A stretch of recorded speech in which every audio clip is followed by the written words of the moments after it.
All right, welcome back, guys. Welcome to this new video about Christa Pike. We're going to talk about details, and we're going to also have a video tomorrow. When I said tomorrow, I meant Monday. That's what I meant for. I needed to take a day to kind of process everything because there's a lot of research and a lot of history here. And welcome in, guys, if you guys are new here. We were talking about somebody that obviously made some very interesting processing from here. So let's keep moving forward. So last we were talking about why are people doing this? Why should people go out of their way and hurt people, right? So I'm going to tell you guys, Christa Pike ended up having a very tough childhood. She was obviously hurt and molested by family members, and it was up to 7 people, right? 7 different family members that ended up taking advantage of her since she was obviously 3 years old. And the more that you end up going through it, she ended up having seizures and a lot of circumstances that are based off of true things that anybody can face in life, and that is depression, bipolar disorder, and some other diseases that are come along with that, with health concerns and all that. So as we're going along with her having seizures and her family yelling at her, and her family obviously not being home, and being remarried and then shifted to break up, and then to break up even more, it's a long process of what's going to happen here. So at 3 years old, she ends up having seizures. She ends up obviously going through her life. This is obviously, let's see, 9. So she would have been 3 years old. So in 1979, she was having seizures and anger issues, and a lot of times they weren't picking up the poop or the dog poop that was shifted in their local home that was in West Virginia area, because the family was all messed up. And by the time that she became 12 years old, the grandmother ended up taking custody of her, and moving forward from there, it just seemed to be right. So then in 1978, 1979, her grandmother ended up passing. Because of this, her grandmother was a favorite person. She actually took care of her. She loved her. She ended up putting food on the table, was willing to make a home for her and her grandsons and nieces and nephews, sisters. And with her and her sister being hurt and having sex with a dad at a young age, her sister even ended up attempting to go out of her way and tell the mother what happened. And Christa Pike obviously is wicked, and she's manipulative, she's malicious, so she goes out of her way to try to end up judging you and saying that you're just trying to bring judgment on her. And with the time that she had before, she went to Tennessee and stuff. West Virginia is only a little over 2 blocks away, which is really two and a half cities apart from each other. And like I said, that's a little over a 5 to 7 hour drive, maybe even 12, who knows. But the more that you process and you try to end up waking up and you're wondering why at this age. Before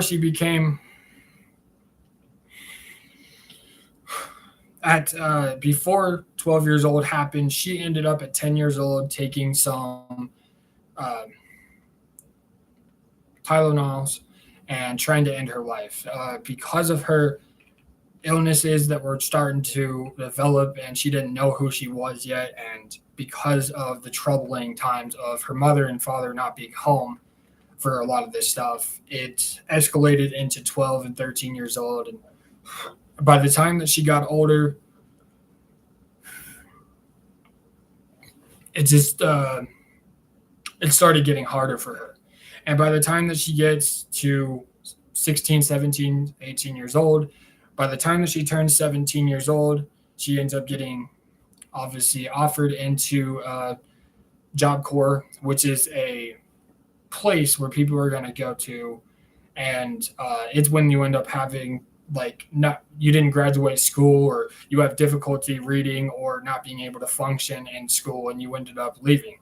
So at 18 years old, she ends up dipping out of West Virginia and leaving the state, thinking that she's going to have full precautions and safety on herself. But when it got down to it, it came to a realization that at 17 years old, with her getting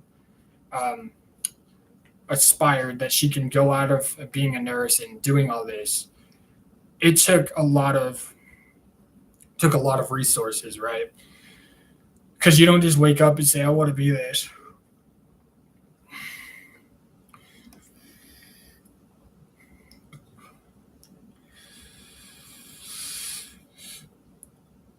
Be this bad person.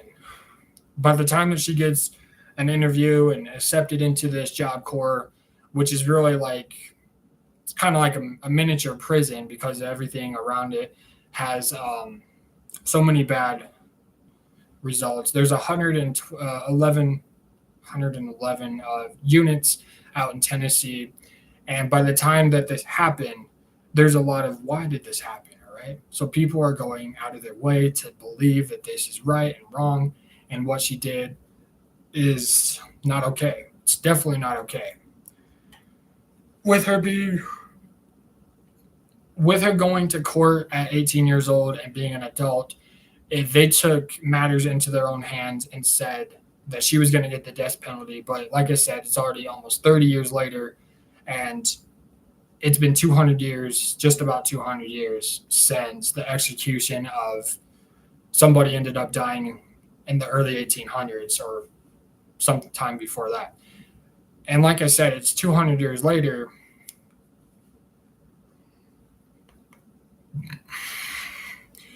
You start questioning that she's the youngest person to be on death row since the early 1800s.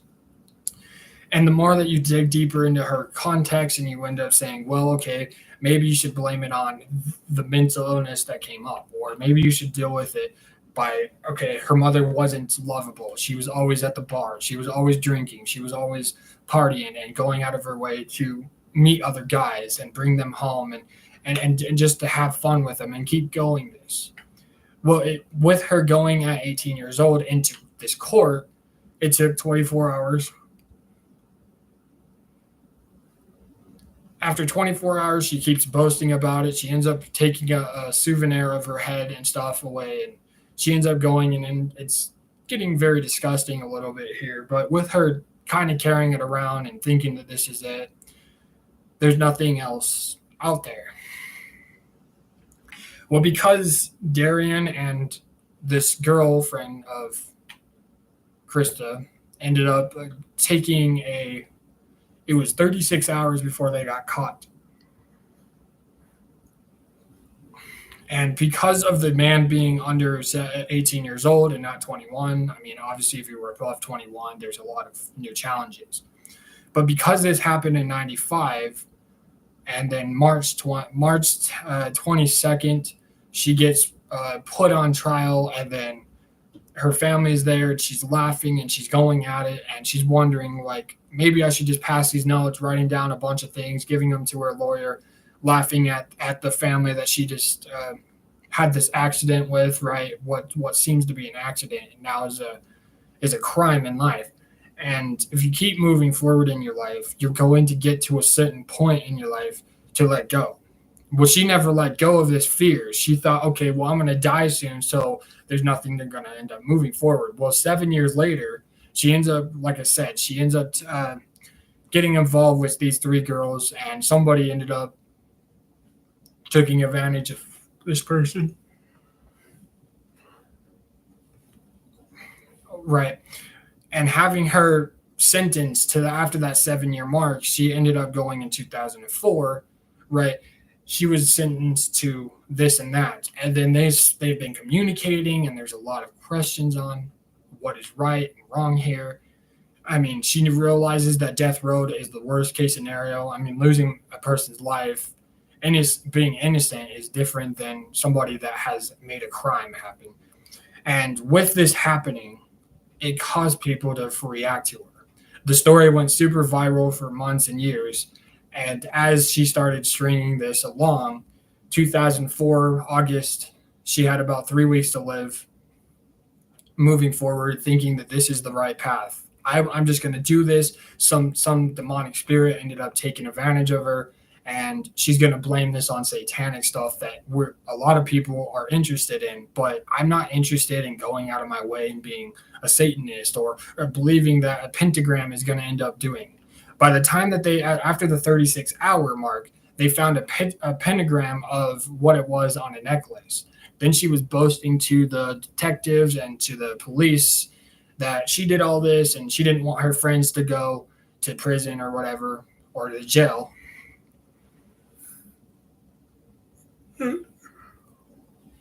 At 22 years old, she keeps moving forward, right? So within that 5-year period of time, 6 years, whatever, she thinks, okay, I'm going to do this because they're putting me on death row. There's nothing to work forward to, so I just keep going on. Well, if you go back to the beginning of what happened, her mother said that she blamed herself. Her mother ended up saying that she didn't love her enough and took all the time to be there for her daughter. Right? When you end up getting this feeling that you know what's best for you, and then with her trying to end up leaving and taking her life like to a whole new level of saying that she wanted to become a nurse, and this is what she was going to school for, and that's why she left school, is because she was jealous and being bullied and being pressured into doing a lot of evil. Once she met Darian, that just all past seemed to drift back to Satanism. With this moving overboard, people are going to push your buttons in life. People are going to say that this is right and this is wrong. Well, even if you say this is right and wrong, what you're really doing is saying this is more important than a person's life. This is more important than saying I should have stopped, as Christa could have stopped, but she didn't. And I know as a person in society, there's a lot of bad people out here. There's a lot of bad people anywhere you go. It's just when you pick out those bad people, right? You're leading down a path saying that she would rather end up being a Satanist than to now she's communicating with people. Now she's getting along with the people in prison and focusing on all this. In 2012, she ended up meeting two people. One was an officer that worked there and a security guard, obviously. And the other one was coming over 1,800 miles away just to come and see her and try to break her out of jail in 2012. Well, after it took a while for this to happen, and for some exact reason, now she's obviously selling her underwear, which is very awkward and strange. How is she being able to do all this? Time is going to tell who she really is. Does it give her the right to go out and try to put money on her books, right? With Justin and this other guy attempting to basically take her out of the prison cell and to end up tempting her to do this. Maybe she was manipulating, maybe she was lying to him, maybe she just wanted to freedom.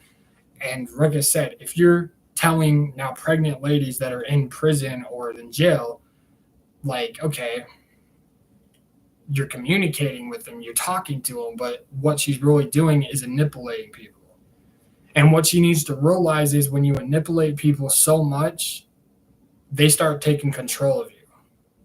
They can basically do anything to have you basically get in trouble.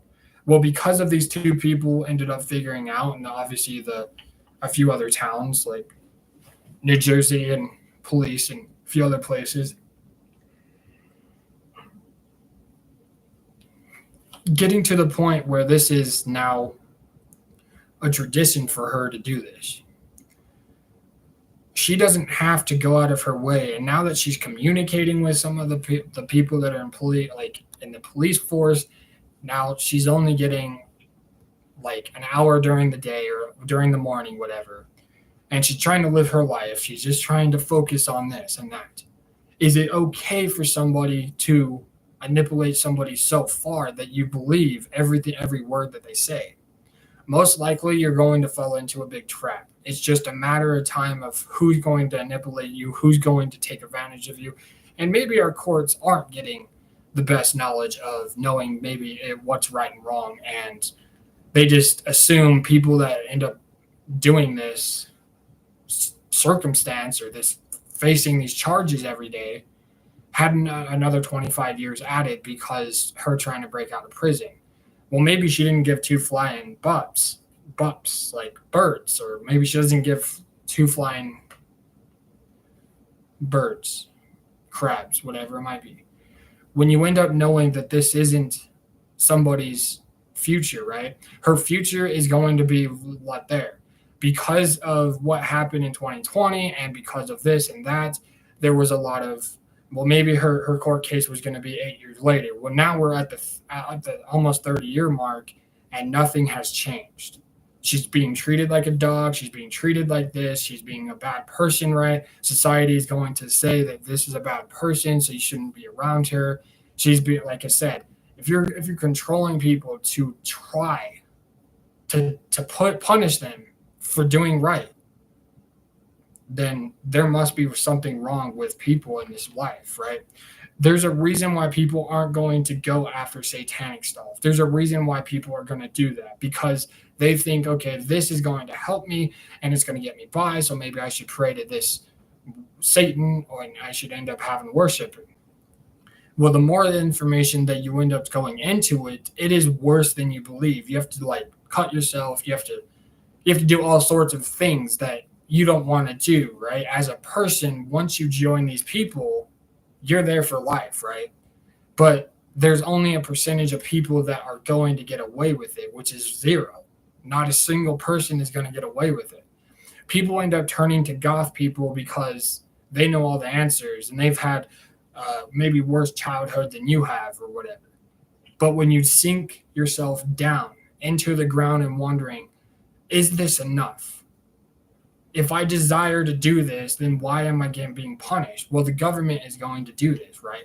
There's a certain threshold before someone's going to be executed, right? Or being in trouble, or being behind bars. And when you have a choice that something good or bad is going to come from this, with her saying that she's a certain person in society, you can change somebody's mind just by saying, you know what, I don't need to go to a prison cell to change someone's life. Maybe I could send a letter, and then maybe they end up giving it to her. Now, if people are going out of their way and saying, okay, well, maybe this is it, maybe I don't care about this bleep, whatever, this bird, it means now you're taking stuff into consideration that at 22 years old, she was reacting to, okay, well, I'm nothing's going to happen, so I better do this. She gets choked out for a little while, and then they end up reviving her. Then she gets sentenced 25 years. At 28 years old, which is 20 years ago, 20 years, she thinks she was already learned her lesson. Maybe she's learned her lesson that, okay, maybe I don't need to go to the lecture chair and be put to death, knowing that these people are doing this because they're trying to take advantage, right? We need a police force that are going to not like put you in a headlock and bring you to the ground. We need some police that are going out of their way to be nice and treat people even though that they've done wrong. With her admitting to everything that went on, she still is punished for the rest of her life.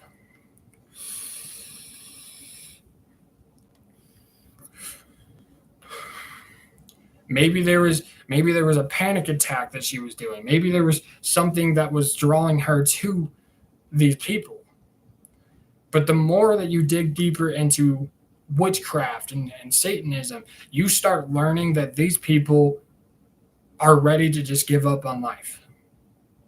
And there's a lot of these people all over the globe, right? If Eminem can end up changing and overdose and go to the hospital and take all these pills and drugs, can get back on track, anybody in society in person, like Snoop Dogg and stuff, can get back on track, right? If somebody says, is there a bigger picture? Is there something after this life? Do we know what is going to happen after we're electrocuted or we're dead? A lot of people have mixed emotions about life. Some people are like, I'm already there. I've been living through it every single day. I've been living through hell, and there's nothing going to change me. And other people are like, no, I'm following Jesus. I'm going back to church. I'm trying to end up reestablishing with my with people in society, and I'm trying to get rid out there, and I'm trying to help the homeless. I'm trying to help out the needy that need help. Maybe it's food boxes. Maybe it's food that you can help a certain person out. If we need more of these people, then maybe something might change. But having somebody go so far to the point where they're willing to go out of their way to hurt somebody, there's a different look when you end up talking about a certain person in life, right? If you're talking about Wiz Khalifa, he's done a lot of wrong, right? He's been arrested. He's been in the process. He's been sagging his pants since 2004, whatever it might be, maybe even 2008. Snoop Dogg grew up on a different, like he's already here. I'll look up. I'll look this up and say something might change.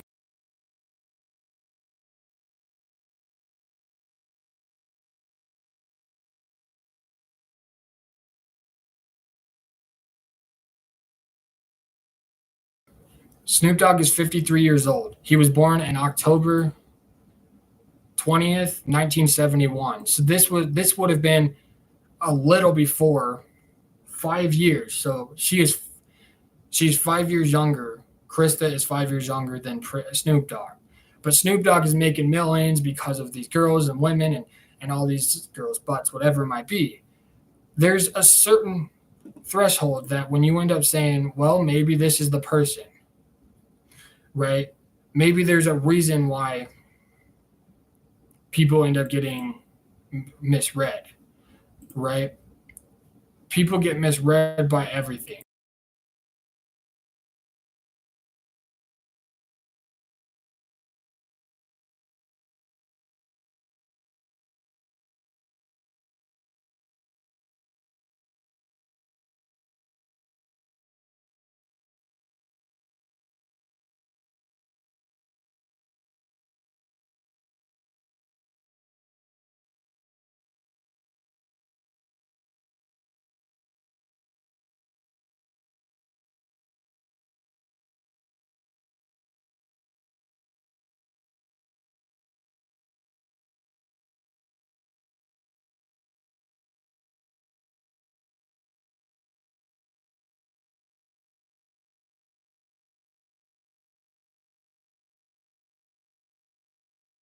So Eminem had a good career, and he's obviously young enough, and obviously being 53, 52 years old, and born October 7th, 1972. Okay, so he would have had his first gangster hip hop in the early 90s, which would have put him 15, 16 years old of rapping.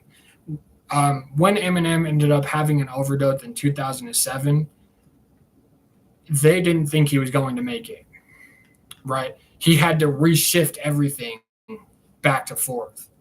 So 1 minute he's popping these pills left and right, and then 2007 come. So I don't know how old. I guess I would have been 7 or 8 years old. I don't know, which is a long time ago. So right, 2007 he overdosed, and he has to reestablish himself. It took him probably years to end up getting back on track, but then within 2010 and all the way up till 2024, which is over 15 years, 17 years, there's a lot that can change in someone's mind when they're about to do this, right? But what Christa did was very incomplete. She messed up at having relationships problems with the boyfriend that was there. She messed up by going out of her way and signing everybody out just to go out in the woods and smoke some weed, right? Whatever it was that they were smoking really got under her skin. That Christa thought she was her boyfriend or the girlfriend that came from Florida, Jacksonville and stuff, had a good life. She came for communication and like wanted to learn more about computers and safety and the consequences, the good things and the bad things about it. And she had a good career at 19 years old. Chris is 18 years old when this is going on. Her friend, Chris's friend, not boyfriend, but girlfriend, she was 18 too. So they put her on trial to maybe not to live in prison, and that's fine.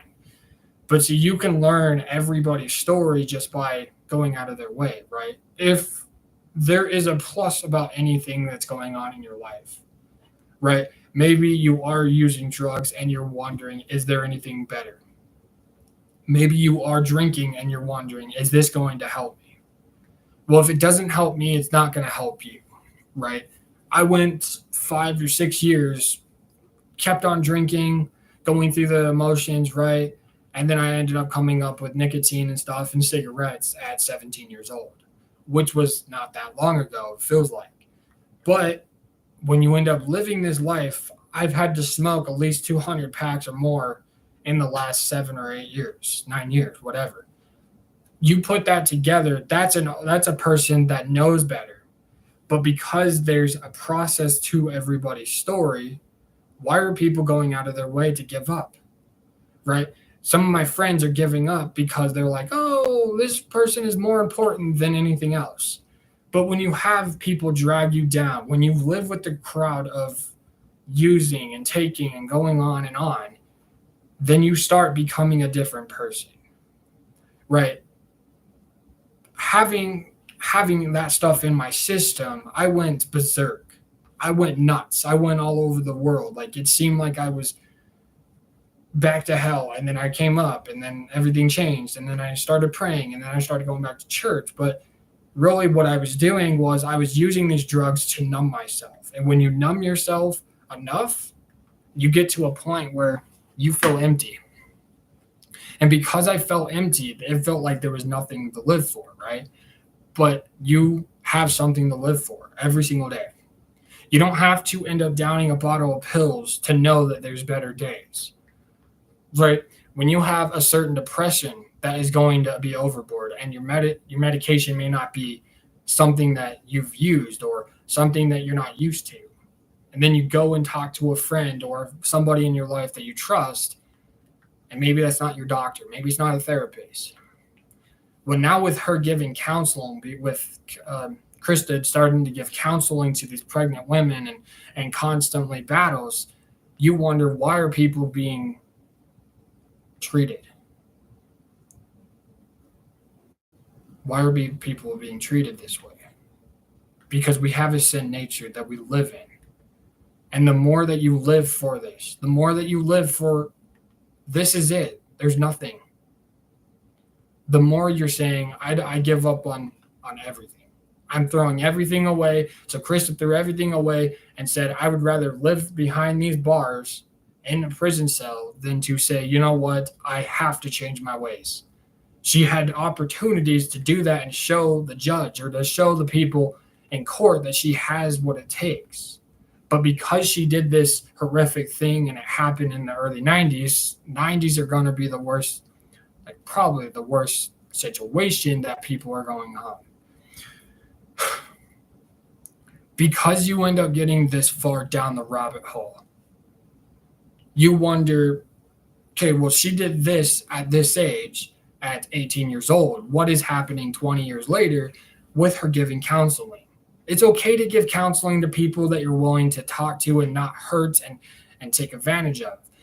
And with her taking certain sides in jail, prison is a lot different than jail.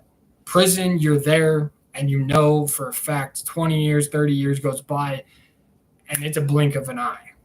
That's only if they you're not dead yet. A lot of people are going to go to the cool kids or these kids, right? Maybe she's giving counseling to people because she's trying to tempt them to do something wrong, right? With that escape in 2012 busted, and with the state figuring out that she had a plan after two to 3 weeks, whatever it took, there's a lot of things that you can go on that, okay, you did this situation, you did this circumstance, you fell into this wrong crowd, you fell into the drug life, you fell into the alcohol life, now you're become an alcoholic. There's a lot of people's stories, and we all have stories. We all have made up stories, we all have fake stories. We all end up having a two-face, right? We have a good side in us to piss us off, like that's not going to piss us off, that we're being happy, we're being joyed, we finally did something that is great. My team won, my high school or your high school ended up scoring so many points, or your football team scored. The more that you talk about this situation, the more success that's going to go to your head.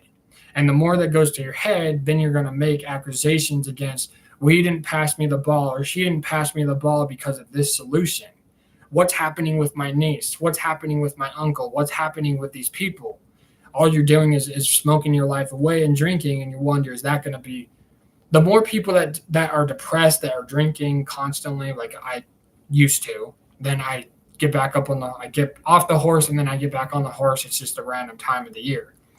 Right about Christmas every single year, something just clicks into me that, okay, there is a time, a place that I don't need to be depressed. I don't need to end up having everything be about me. Why not I just celebrate Christmas with everybody?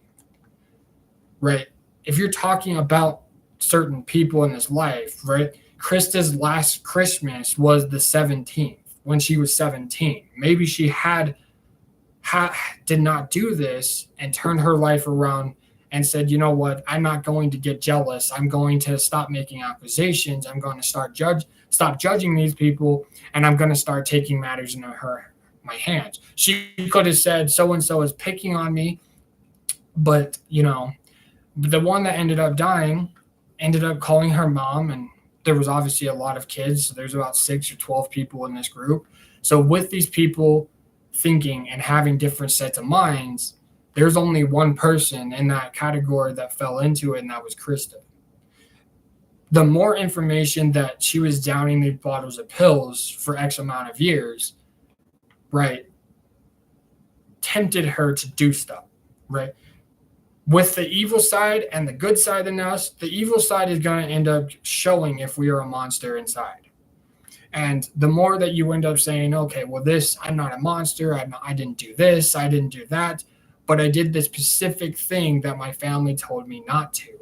I'm rebelling against them. Christa ended up rebelling against the father, and she was obviously walking the streets to avoid the stepfather because for beating and hurting and doing all this stuff. It got to the point where what is going on in this world? Well, it's a sinful nature, and people have broken relationships. They have good relationships. The traumatizing that someone's going to do, the lying that someone's going to do, everything that's in between. Like I said, we all have a good side, we all have an evil side, and we choose to end up using the evil side for bad habits. We're going to turn into a monster, right? And with the monster that we become, we put ourselves in a prison cell. We put ourselves in a hospital bed. We put ourselves in jail. We put ourselves in the wrong people's hands. Guaranteed, there is nothing, not a single thing that people are going to let go of. Right? If you have a compulsion, like if you have something that is on your mind 24 hours a day, and you only care that, okay, well, this officer brought me in, but this officer took me out and said, I'm proud of you 4 years later, right? Just a little over 2 months ago, maybe 2 months, who knows, an officer that took me in to the jail cell said he did not like taking people into jail. He does not like taking and writing all this paperwork about children or adult children, right? With this officer admitting that he does not like when there's phone calls, false recordings. This officer gave me the strength to keep moving forward. This officer did his job right. I messed up by going out there and making a fool of myself. I didn't have to get off the bus there. I could have went to my friend's house and I would have been better, and I didn't have to go to jail for a little over 17, 20 hours, whatever it was. but only sleeping for 4 hours and then having a meal sit there waiting for me. Like, even if you sleep in, you get a meal, right? You get a date, you get a morning meal, you get a lunch and dinner. And most likely this is every 12 hours that they serve it out. So every single person that was in this jail cell thought, okay, well, I started praying, God, please help me understand what's going on. What help me end up being released. And see, my friend could have ended up coming and picking me up. But I knew that there was something else about my friend's like gracefulness. He was willing to have me like live with him and grow up and do something different with my life. And getting to the point where police had to come over and almost take me away and take me into the mental hospital, it shook my gears to, I need to put on a smile and I need to start shaping up. I need to start accepting that I'm wrong about 90% of things or 99% or 100%. If I'm not accepting that I'm wrong, then what is the purpose of doing this? Right? I went into court not knowing a single thing that I did. They ended up knowing about me in the past tense because I was obviously diagnosed with depression and a few other things. But that has nothing to do with me. I go in another court case. I go into another court. And my family is PO'd about it. They're pissed off. They're like, why did you do this? What got you into going out of your way and being drunk and blowing up on social media platforms? Well, I was an angry man. I was drunk and I didn't know what was going on. All right. And then I was going to therapy. I was taking all the medicines that they were giving me, whatever. It still didn't help me. Tylenol PMs, Tylenol. I was taking antidepressants. I was taking all sorts of pills back in early February of 21, 22, whatever. Fast forward a little bit longer, I haven't been in jail in almost over 5 years. But if we push it back, that only time being in jail happened after we had to break up in this bad relationship. She was diagnosed with schizophrenia and bipolar and all this stuff, and she was blaming everybody for all of her flaws. She always put me in the dog kennel, right? That's exactly what a lot of people do. When you put people out of their misery, and that's exactly what it was. She was trying to escape, and I was trying to protect her. Why did I do all this? A lot of people are probably asking themselves. I'm doing all this stuff because I think it was making me happy. Not a single thing in that time zone that I was drunk for, it seemed to make me happy. I lose my job. I lose everything. My whole life is back on track. I think that I know better. This person and that person deserves whatever. Well, I got to the point where, what is the purpose? What is my plan? I need to accept that I need to give up alcohol. And within 6 months, I gave it up from a year ago. So it would have been a little bit about Easter time in 2024 of this year. I gave it up. I said, you know what? I'm going to try to end up living my life. I don't have to go to therapy. Well, within a month, within 3 weeks or so to a month, I went over there and turned myself to the point. I said, you know what? I need a therapist. The same therapist that I worked with for over a year is now willing to take me, and right, she's now a friend of mine. And having this friend come to me, it brought success. There's happiness. There's joyful things. That she doesn't want me to end up getting in the wrong crowd. She wants me to live my life, take my medicine, whatever it might be. But since I stopped taking my medicine, I went to a phrase where after the 18 mark, where you give up after 18 days, you can fall into a wrong pattern and believing that after that you're locked in a prison, you're locked in your mind, you're locked in a way that you've never given up. right? Then I'm starting to go to the gym, and then I'm starting to play sports, and I'm starting to do things. But the more that I accepted that I was wrong in defeat, the more that I had gratitude and the more joyful things that came up. The more I gave up the pills, the more that I could actually talk to my friends and neighbors. And I don't have to see a therapist when I'm only when I'm off alcohol. Well, then I got back into it. And then September 13th of this year, or even maybe earlier in October, I gave up therapy for 2 months, whatever, and started going back and seeing my friend. Well, my friend used to be a therapist. This person ended up having a good life. She said, this is what's going on. We all have a story. We all have a past. We all have this. I'm not going to hold her accountable for anything because there's nothing to do. Right? So having this friend around, it took me to a whole new level. I said, you know what? I'm finally going to figure out that I don't need to end up I don't have to lie to her. I can tell her the truth, how I'm feeling, the emotions. I don't have to be locked up in a cage like a lot of people in this world. If I do not lie, am I still going to die? Well, now, after so long of being being a criminal in a way and making some very false information, people still look at me as I'm the enemy and I've never learned anything. Relationships, ex-girlfriends, girlfriends that in the past tense are still trying to reach out to me. There was one just a little over 2 months ago, maybe back in September, maybe even, September or November, October, whatever. Somewhere in the last 2 months, she thinks it's funny to call the police and say that I did X, Y, and B. Well, the police automatically knew that she had bipolar. She's obviously built to be a friend of mine. When no longer seeing this person and she was constantly boozing up, she was drinking and using. I felt unsane. I felt unclean. I felt like I didn't know her. I ended up probably, most likely, I was gone for 94 hours, 96 hours, whatever, maybe a little bit longer. The nights I was spending with her was because she was so broken.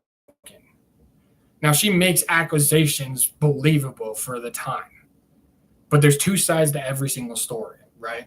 If you look at these people, if you look at Justin Bieber and Selena Gomez, right? They had to break up in 2016. There was just something that was off in both of them, right? With Justin Bieber being a believer in Christ and knowing that he's done something wrong and they take advantage of him ever since he was 13 years old, like using drugs, and at 16 years old, and he's doing all this stuff. And they're starting to use past experiences to all these celebrities and artists and music artists because they think this is going to promote something. Well, what they're promoting is false information, right? If Selena Gomez is going out of their way and say, do whatever your heart feels like to doing and admitting all this stuff, then you start getting to a point in life where it's like, I am so lost. She was lost. Justin Bieber was lost. Selena Gomez is lost every day. She runs off of her emotions. A lot of people in society run off of their emotions because they do not want to. They think this fame is taken over, which it will. You become a music artist. You become a celebrity. You become a book artist, right? You start learning that these positive things are not going to ever go away. They're still talking about JB every single day. They're still talking about this person. They're still talking about Mr. Boyd, Mr. Luke. He did this and she did this and blah, blah, blah. Who gives two butts? But I've also been told that I've talked too much. I've also been told to shut up 1,000 million times. What do? Well, what does Satan like to do is he wants you to keep talking. He wants you to take over the room. He wants you to make everything about you. But see, God says, give everything to him, and he will satisfy you. Now, I'm stepping on some very bad ground, so I need to let go of this, and I have about 30 seconds to go. The reasons why I'm going so long in these videos is because I need people to realize that they are not the only ones that have done something wrong. I have done so much wrong to people that they still take it out on me. And with them believing this, it got them shot up. It got them wound up. Well, maybe this won't happen. This only happens when we hang out with bad people. I've been hanging out with friends of mine for 2 years now, almost 2 years now. They're still my friends. They still care about me. They still care that I'm still doing good. But they don't want me to have a bad day. We're all going to have a bad day. We're all going to have situations that are going to cover us with guilt, shame, and knowing that this is it. And what I have to say is, John 3:16, here it goes. For God so loved the world, he gave his only begotten son, that those who ever believeth in him should not perish but have everlasting life. That's all you got to believe. That's John 3:16 in the Bible. Amen, and have a great day. God bless everybody and take care of you guys. Have a great time and try to end up making some better decisions here. I know it's been so long, and these videos go on for hours. I know. I'm trying to cut down to 27 minutes, 30 minutes tops. But there's a motive here, and I'm trying to get out these as fast as I can. So until next time, I'll see you maybe tomorrow or later on. I just got to figure out more information on what to talk about. Hopefully this satisfies you and gets you by for a little bit longer. Yes, I know that I can talk about so much garbage in the world, and I know that I go on and on. I'm going to try to shut up more. Like I said, after this series, I'm going to try to get everything under 30 minutes. And if I can't, then I may not make another video until after Christmas. But Christmas Day, we will have another one. So, bye.